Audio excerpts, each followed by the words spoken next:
प्यारे बच्चों सत श्री अकाल। मैं वीरेंद्र खैरा एक बार फिर हाज़र हाँ तुहाडे सामने पंजाब अचीवमेंट सर्वे पैस 2020 की तैयारी लई स्कूल सिक्ख्या विभाग पंजाब प्राइमरी वालों जारी 22/8/2020 की अभ्यास शीट नंबर 6 लैके। सो आओ शुरू करते हाँ।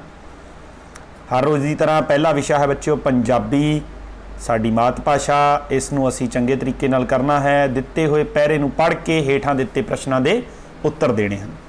आओ पढ़ना शुरू करते हाँ। तुहाडी लिखी चिट्ठी नूं एक थां तो दूसरी थां पहुँचाउणा भी मेरा ही काम है। तुसी चिट्ठी लिख के लिफाफा बंद कर दिओ। लिफाफे उपर पता साफ साफ लिखो। पिन कोड लिखना कदे ना भुल्लो। फिर चिट्ठी मेरे लैटर बाक्स विच पा दिओ। इस तरह ये सारियां चिट्ठियां मेरे कोल आ जांदियां हन। इन्हां चिट्ठियां ते मोहरां लगाईयां जांदियां हन। फिर ਵੱਖ-ਵੱਖ ਥਾਵਾਂ ਦੀਆਂ चिट्ठियां ਵੱਖਰੇ-ਵੱਖਰੇ ਥੈਲਿਆਂ ਵਿੱਚ ਪਾ ਦਿੱਤੀਆਂ ਜਾਂਦੀਆਂ ਹਨ। ਇਹਨਾਂ ਥੈਲਿਆਂ ਨੂੰ ਬੱਸਾਂ, ਰੇਲ ਗੱਡੀਆਂ ਅਤੇ ਹਵਾਈ ਜਹਾਜ਼ਾਂ ਰਾਹੀਂ ਇੱਕ ਤੋਂ ਦੂਸਰੀ ਥਾਂ ਭੇਜਿਆ ਜਾਂਦਾ ਹੈ। ਫਿਰ ਉੱਥੋਂ ਦਾ ਡਾਕੀਆ ਘਰ-ਘਰ ਤੁਹਾਡੀਆਂ चिट्ठियां ਪਹੁੰਚਾਉਂਦਾ ਹੈ। सो निम्नलिखित प्रश्नों के उत्तरों विचों सही उत्तर ते चक्कर लगाओ। हेठां दिते प्रश्नों के उत्तर देने ने बच्चों। पहला प्रश्न है चिट्ठियां नूं घर घर कौन पहुँचाउंदा है? ऊड़ा दुकानदार, ऐड़ा डाकिया, ईड़ी सिपाही, सस्सा धोबी। सो कौन पहुँचाउंदा बच्चों? डाकिया पहुँचाउंदा है। इस उत्तर उपर आपां निशान लगा देना है, गोल चक्कर लगा देना है। दूसरा प्रश्न है चिट्ठी उत्ते की लिखना नहीं भुलना चाहिए? पिन कोड लिखना कदे ना भुल्लो। ऊड़ा अपना ना नहीं, ऐड़ा फोन नंबर नहीं, ईडी पिन कोड बिल्कुल ठीक उत्तर। इस दे उपर आपां गोला लगा देना है। अगले प्रश्न ते चलते हैं बच्चों। अगला प्रश्न है तीसरा, इन्हां चिट्ठियां ते डैश लगाईयां जांदियां हन। ऊड़ा मोहरां, ऐड़ा निशानियां, ईडी कांटियां, सस्सा बिंदियां। सो ऊड़ा उत्तर है बच्चों की लगाईयां जांदियां हन? मोहरां लगाईयां जांदियां हन। सस्सा है सारियां चिट्ठियां। चौथा प्रश्न है सारियां चिट्ठियां मेरे कोल आ जांदियां हन। उपरले वाक विच लकीरे शब्द दा एक वचन शब्द की है? लकीरा वाक है बच्चों चिट्ठियां। एक वचन तो भाव हुंदा है एक वस्तु। सो चिट्ठियां दा एक वस्तु होगी चिट्ठी। पत्तर भी नहीं, खत भी नहीं, सुनेहे भी नहीं, चिट्ठी उत्तर बिल्कुल ठीक है। सस्सा उत्तर साडा बिल्कुल ठीक है। पंजवां प्रश्न है बच्चों ये पैरा किस दे काम बारे जानकारी दे रहा है? ऊड़ा है डाकखाने के काम बारे, ऐड़ा थाने के काम बारे, ईडी फोन के काम बारे, सस्सा हस्पताल के काम बारे। सो बच्चों ये किहदे काम बारे दे रहा? डाकखाने के काम बारे। ऊड़ा उत्तर इसका बिल्कुल ठीक है। सो ये पैरे तो बच्चों अपने पाठां विचों आ रहे हैं। पैस एग्जाम में जरूरी नहीं कि ये पैरे अपने पाठ विचों आउण, इस करके इसनूं पढ़ के उत्तर देना ही सीखना है। अगला विषय है गणित। करते हाँ पहला सवाल।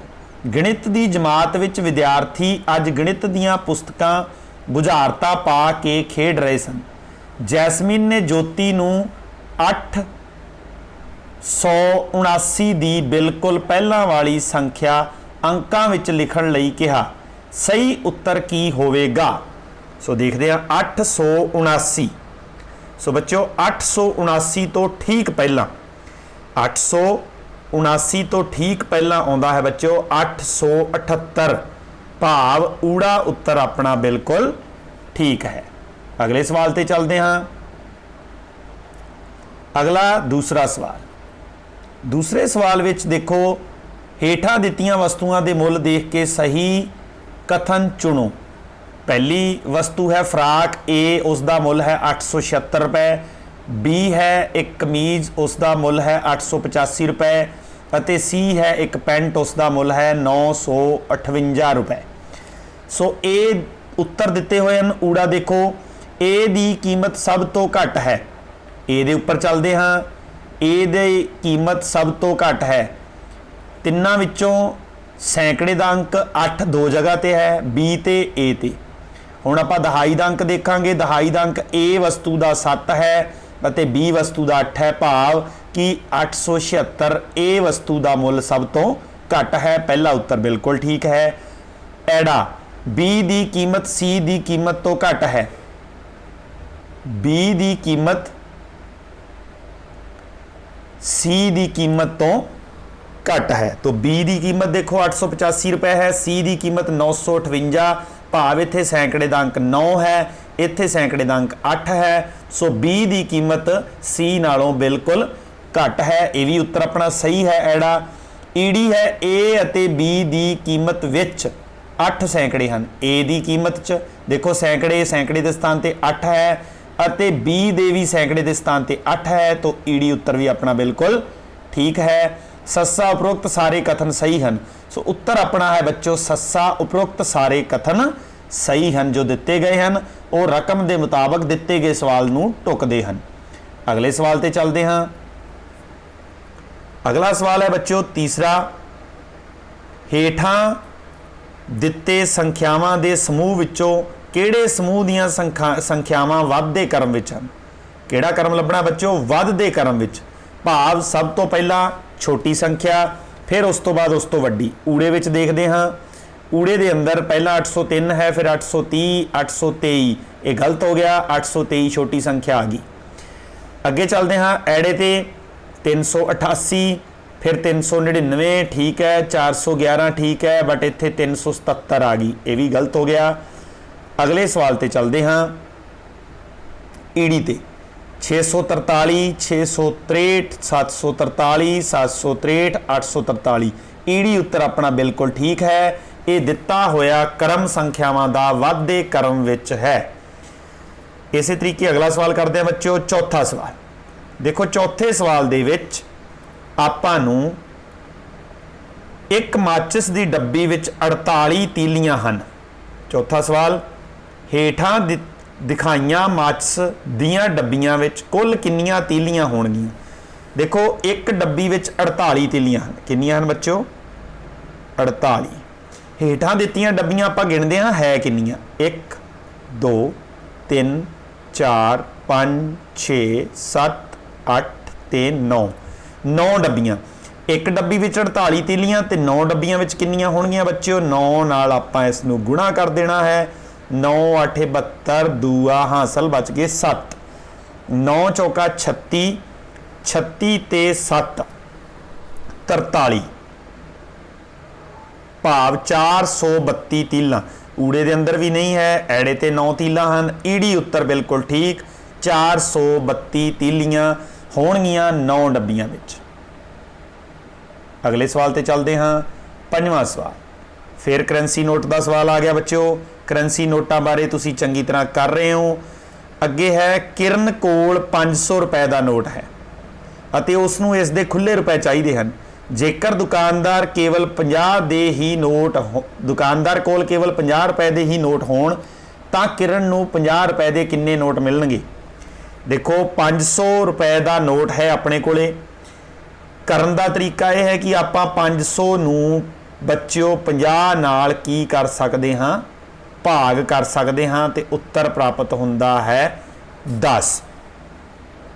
50 रुपए के नोट ठीक है बच्चों। 100 वाले नोट होने सी 5 ते 50 वाले नोट उन्हां तो दुगने हो गए। भाव किन्ने होणगे? 10 नोट होणगे। ऊड़ा उत्तर है 50, गलत है। ऐड़ा 5 नोट।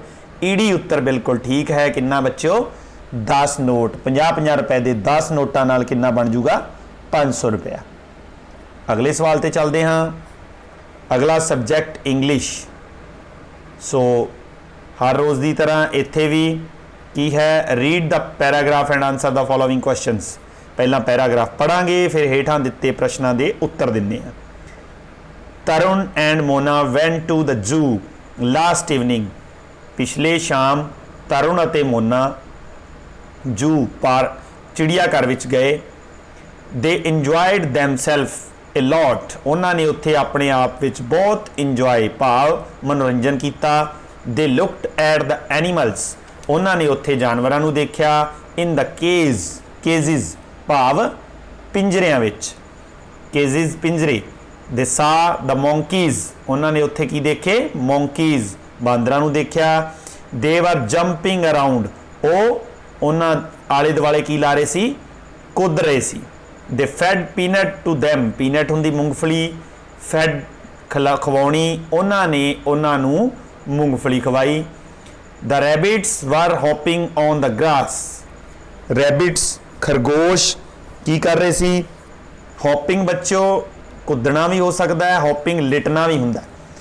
सो जो खरगोश सी वो ग्रास घाह दे उपर कुद रहे सी या लेटा मार रहे सी। Tarun liked the zoo very much, Tarun नूं जू भाव चिड़ियाघर वेरी मच बहुत पसंद आया। Then they come out of the zoo, फिर वो जू चो बाहर आ गए, आउटसाइड द जू, चिड़ियाघर तो बाहर आके दे ईट आइसक्रीम, उन्होंने आइसक्रीम खाधी। So first question is what were the monkey doing, so monkey की कर रहा सी, they were jumping around, A option है hopping, no, B is jumping around, B is right answer, jumping around. Second one, who liked the zoo, so को किन्नू जू पसंद सी, Tarun liked the जू, A answer है जी मोंकीज, नहीं, बी रैबिट्स, नो, सी मोना, no, D none of these. So D is answer. उपर दिते गए उत्तरां विच किसी नूं भी जू पसंद नहीं सी चिड़ियाघर बच्चों, इस करके नन ऑफ दीज आंसर आऊगा इसका। अगला है तीसरा, choose the word which is not a noun. हुण इत्थे वो वर्ड चुनना है जिहड़ा नाउन भाव नाम नहीं है। पीनट मूंगफली, केज पिंजरा, जू चिड़ियाघर, ये तीनों नाउन ने, किसी स्थान दे या वस्तु दे नाम ने। डी है लाइक्ड पसंद करना, so D is not a noun, answer is D liked. 4 number question, fill in the blanks with correct option. They looked dash the animals, in the animals नहीं, B on the animals not, C at the animal, C is right answer, at the animal. Question number 5th, choose the incorrect pair. A option cage, cages, singular ते plural दिता बच्चों, जेड़ा singular ते plural इन्हां चों सही नहीं है वो आपां चूज करना है, वो इनकरेक्ट पेयर होगा, भाव गलत है। केज केजिज ओके है, मोंकी मोंकीज, सो बी मोंकीज इस तरह नहीं हुंदा, MONKEYS मोंकीज सिंपल हुंदा है, उपर पैरे दे विच भी आया, so B is not correct pair. C rabbit rabbits भी ठीक है, डी एनिमल एनिमल्स ठीक है, so B is right answer. Next है बच्चों हिंदी, विषा हिंदी, हिंदी बारे पढ़ते हैं। एक बार महाराजा रणजीत सिंह अपने अंगरक्षकों के साथ शिकार खेलने के लिए जा रहे थे, तभी एक पत्थर का टुकड़ा उनकी कनपट्टी पर लगा। अंगरक्षकों ने देखा कि कुछ बच्चे पत्थर मार मार कर बेर तोड़ रहे थे। वे बच्चों को पकड़कर महाराज के पास ले आए। आपको देखकर बच्चों के होश उड़ गए, परंतु आपने बहुत प्यार से पूछा, बच्चों आपने मुझे पत्थर क्यों मारा?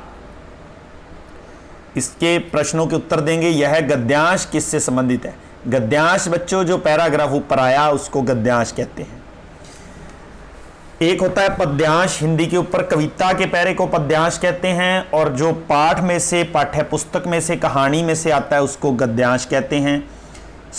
यह गद्यांश किससे संबंधित है? पहला उत्तर है अंगरक्षकों से नहीं, दूसरा बच्चों से नहीं, तीसरा महाराजा रणजीत सिंह से, चौथा अच्छी आदतों से। चौथा है महाराजा रणजीत सिंह जी से संबंधित है। प्रश्न नंबर 2, महाराज अंगरक्षकों के साथ कहां पर गए? पहला है जंगल में, दूसरा है युद्ध करने, तीसरा है बाग में, चौथा है शिकार खेलने। चौथा उत्तर अपना बिल्कुल ठीक है, शिकार खेलने के लिए गए थे। तीसरा प्रश्न, जैसे टुकड़ा से टुकड़े वैसे ही बच्चा से बच्ची नहीं है, बाच्चे भी नहीं है, बच्चे भी नहीं है, बच्चे। चौथा उत्तर बिल्कुल ठीक है। आगे है बच्चों चौथा प्रश्न, निम्नलिखित में से कहां पर ए, बड़ी ए की मात्रा लगी है? पहला है होश नहीं, दूसरा है सैर, तीसरा है बेर, चौथा है लिए। सो इसका उत्तर दूसरा है सैर। स पर बड़ी ए की मात्रा लगी है। एक चीज बच्चों यहां मैं इस मात्रा की आई तो थोड़ा सा क्लियर कर दूं कि अगर बड़ी ए से कोई भी शब्द शुरू होगा तो बड़ी ए के ऊपर ये अकेली मात्रा ही आएगी। जैसे ऐनक, अगर इस ए स्वर के बिना किसी भी व्यंजन के ऊपर आती है, जैसे स के ऊपर आई, तो ये दो मात्राएं ही आएंगी, जिसको बड़ी ए की मात्रा कहा जाता है। ध्यान रखना। प्रश्न नंबर 5, बच्चों के होश उड़ गए वाक्य में होश उड़ना से क्या भाव है? पहला प्रश्न बेहोश होना, दूसरा है बहुत डर जाना, तीसरा है झगड़ा करना, चौथा है फंस जाना। सो दूसरा उत्तर बिल्कुल ठीक है, बहुत डर जाना। अगले विषय पे चलते हैं। अगला विषय बच्चों साडा वातावरण सिक्ख्या। प्रश्न नंबर पहला, दुर्घटना तो बचन लई ड्राइवर नूं गड्डी ऊड़ा तेज चलाउणी चाहीदी है, ऐड़ा हौली अते ध्यान नाल चलाउणी चाहीदी है, ईड़ी सड़क दे विचकार चलाउणी चाहीदी है, सस्सा बेपरवाह होकर चलाउणी चाहीदी है। सो ऐड़ा उत्तर बिल्कुल ठीक है, हौली अते ध्यान नाल चलाउणी चाहीदी है। अगले प्रश्न ते चलते हैं बच्चों। अगला प्रश्न है दूसरा, चौंक दे विच इशारियां नाल गड्डियां कौन लंघाउंदा है? ऊड़ा उत्तर है ट्रैफिक पुलिस वाला, ऐड़ा है वर्दी वाला, ईडी है बंदूक वाला, सस्सा है टोपी वाला। सो ऊड़ा उत्तर बिल्कुल ठीक है, ट्रैफिक पुलिस वाला ये काम करता है बच्चों। अगले प्रश्न ते चलते हैं। प्रश्न नंबर तीसरा, पौधे बहुत सारे पंछियों का रहन बसेरा होंदे हैं। उपरोक्त कथन विच रहन बसेरा तो की भाव है? रहन बसेरा रहन का स्थान भाव, ऊड़ा खाण पीण का स्थान नहीं, ऐड़ा रहन का स्थान बिल्कुल ठीक। रहन बसेरा तो भाव रहन का स्थान। प्रश्न नंबर 4, शेर अक्सर जंगल विच डैश रहिंदा है। ऊड़ा आलना पा के, ऐड़ा गुफा बना के, ईड़ी पिंजरा बना के, सस्सा झोपड़ी बना के। ऐड़ा उत्तर बिल्कुल ठीक है बच्चों, शेर कित्थे रहिंदा है? गुफा बना के रहिंदा है। प्रश्न नंबर 5, जशन ने दस्या कि पार्टी विच डैश खाना पिया, ये जंक फूड है। जंक फूड बच्चों जो तलिया होया भोजन हुंदा है, चटपटा ते तलिया भोजन। ऊड़ा बर्गर ते पीज़ा, ऐड़ा दुध ते दही, ईड़ी सेब ते केला, सस्सा आंडा ते मांस। सो ऊड़ा बर्गर अते पीज़ा जंक फूड, जिन्हों फास्ट फूड भी कहते हैं, तलिया अते चटपटिया खाना हुंदा है जो सानू घट खाना चाहिए है। सो बच्चों ये सी अपना अज दी अभ्यास शीट। सो उम्मीद करदा तुसी इस अभ्यास शीट्स नू कर रहे होंगे अते पैस की तैयारी कर रहे होंगे। अगली अभ्यास शीट नाल फिर मिलांगे, तद तक लई थैंक यू, धन्यवाद।